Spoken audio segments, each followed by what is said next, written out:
Ay sarap mamuhay ng malayo sa gulo. Ako ay namumuhay sa paraan na gusto ko.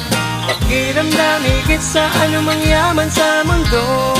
Purong natural at kapayapaan ang iniipon. Mas gusto ko